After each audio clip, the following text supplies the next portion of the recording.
Christmas এসে গেছে, আর দরকার লাগবে প্রতিদিনই ডিফারেন্ট ইভিনিং স্ন্যাক্স। তারই মধ্যে একটা ফেভারিট স্ন্যাক্স হলো ডিমের ডেভিল। সেটাই করে দেখাবো তোমাদের। ভালো লাগলে লাইক, শেয়ার, কমেন্ট করতে ভুলো না কিন্তু। এখন বানাবো বন্ধুরা ডিমের ডেভিল।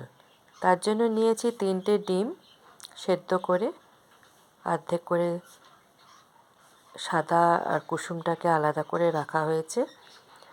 নিয়েছি কিছুটা ছোটো এলাচের গুঁড়ো, নুন, চিনি, ধনে জিরে ভাজা গুঁড়ো, গোলমরিচ গুঁড়ো, বেরেস্তা।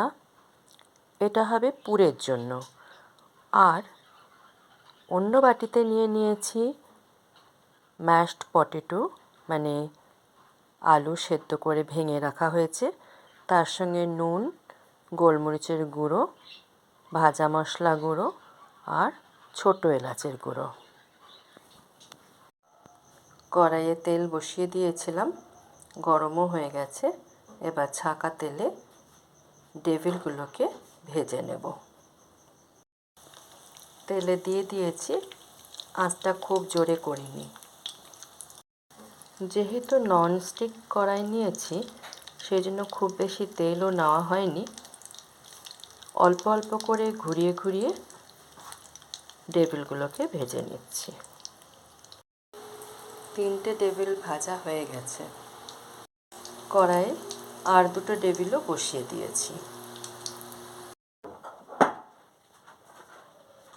ডিমের ডেভিল একদম রেডি।